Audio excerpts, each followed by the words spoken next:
The massive ESO chapter reveal stream happened on the 18th of January, and by the 8th, there was a lot to take in. We're getting a whole new system that's kind of like spellcrafting, but it's not spellcrafting. We're going back to a place that's very familiar to a lot of the Elder Scrolls fanbase, and story spoilers. There's a whole ass new Daedric prince?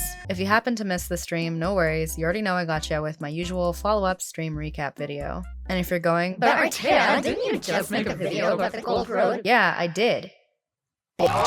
It was about the pre-brief and developer Q&A event that I attended. It's not a stream recap, so if that sounds interesting, you can check out that video after this one maybe. It's spoiler-free as far as the main questline of Necrom and Gold Road is concerned, and it has some additional information that isn't mentioned in this video. But this video actually recounts all of the important bits from the reveal stream itself, if that's what you're looking for. Alright, let's take it from the top.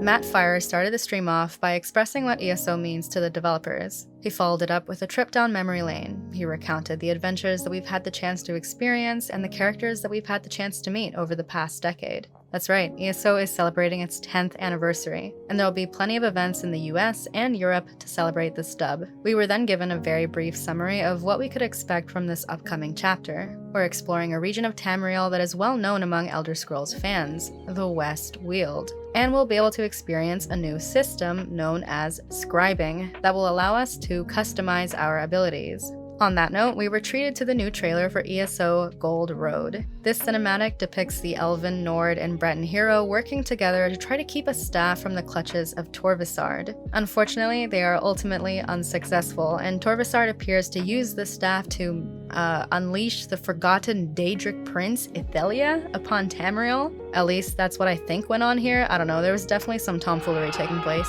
The trailer came to a close, and Rich and Gina took a moment to recount what it's been like to work for ZeniMax for all these years. Rich recalled when the team was small enough to all fit into a van, and now the team has grown and expanded across the world. The devs summarized the adventures that we've had last year in the Telvanni Peninsula and Apocrypha, and shared that this year, players would be venturing into the Colovian area known as the West Weald.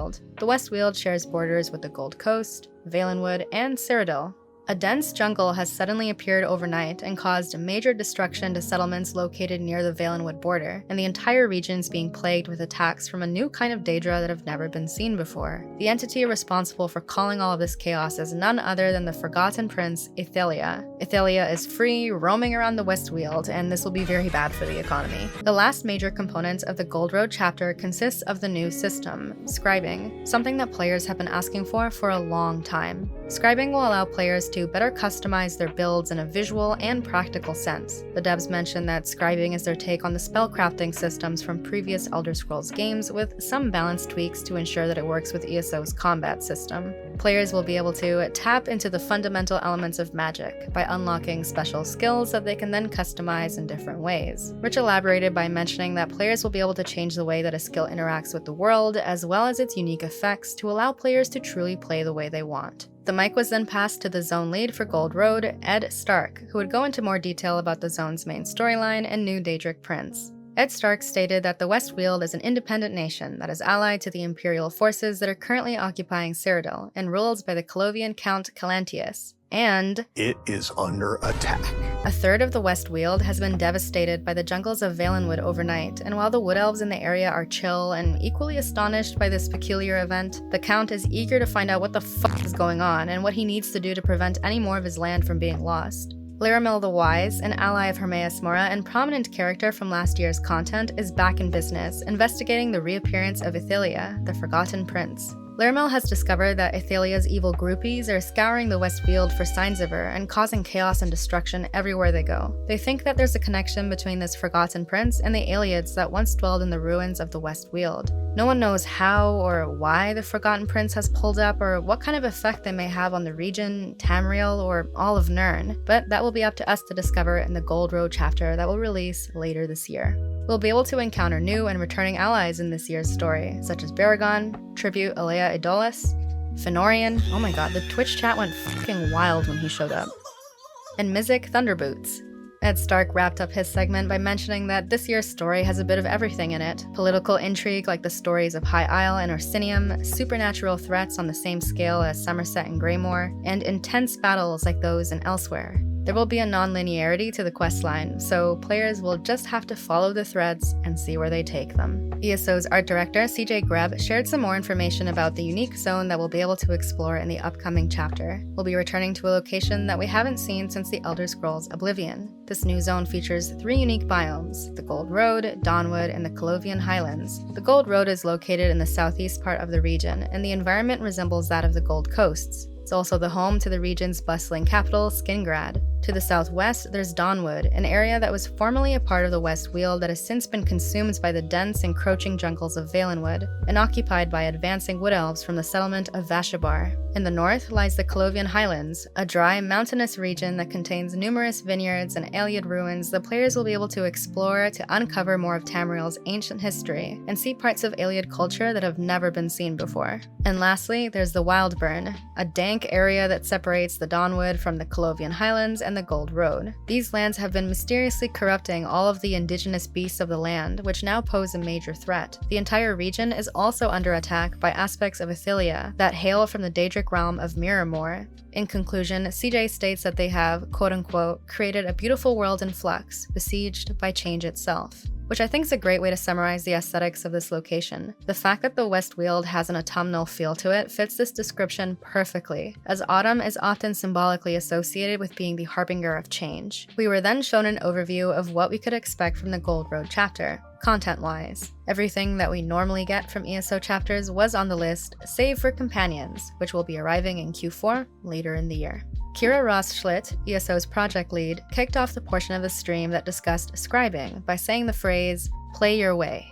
Evidently, this core belief and common phrase will play a massive role in this year's new system. She expressed that the devs are always looking for ways to give players more ownership over their character and skills, and that the scribing system accomplishes exactly that. The system focus for scribing revolved around roleplay and choice. They wanted to allow players the ability to become more immersed in their character's roleplay by being able to customize their skills in such a manner that it fits their headcanon or their playstyle. Every weapon skill line, along with a few others, will receive one new skill at launch, and these kinds of skills will be called grimoires. These grimoires have customizable elements that can be changed to better suit your needs. Every grimoire will have a base function, something that it always does. The example that Kira gave us was the new bow grimoire, Vault. This skill will always make you shoot the ground with an arrow that creates an area of effect and then makes you backflip out of danger. This grimoire can then be personalized.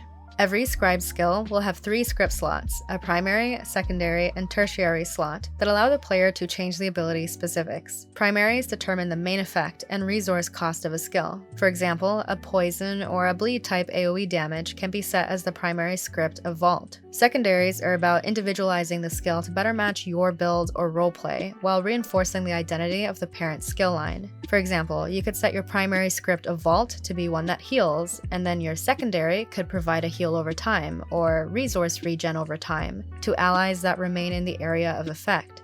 So basically what I'm hearing is that Bobo Stamina Wood Elf healers are best in slot now. That was a joke. Lastly, you can add a buff or debuff to Vault as its tertiary effect, such as Minor Maim or Minor Expedition. More scripts and skills will be revealed in the future. Players will also be able to customize their skills' visual appearance to better reflect their character's roleplay, or to just make skills feel fresh for players that have been playing ESO for a hot minute. Skill styles will be color variants for popular abilities from weapon, guild, and world skill lines. For example, Wall of Elements will have a new purple version, and Mage Light will have a green option. So when you equip these abilities, you'll be able to select which version you'd like to see. Fortunately, these skill styles will be earnable in-game rewards, and the devs have a lot of plans with this system in future updates. Gina, Rich, Kevin, and Jessica wrapped up the stream by talking about some important news about the 2024 content roadmap. Hey yo, peep the PvP update though. It's been 84 years. A quick preview of the new upcoming dungeons for Q1, some important dates, and the different purchase options for ESO Gold Road.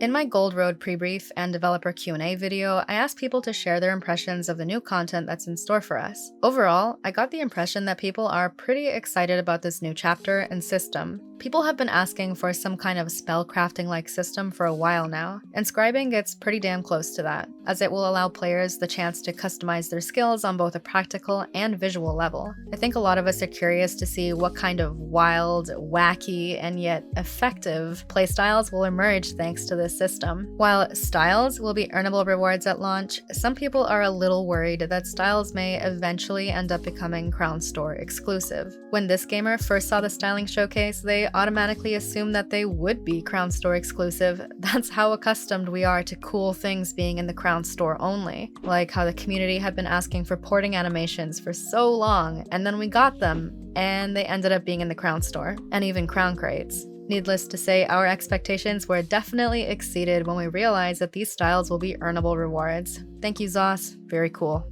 Others were also a little underwhelmed or skeptical of the scribing system, as they wanted to receive more information about this new system before ultimately making their mind up about it. Furthermore, a few people expressed their dissatisfaction with the fact that scribing will be locked behind a paywall and not a part of the base game. A majority of the comments about the new zone itself were pretty damn positive though, except for this one.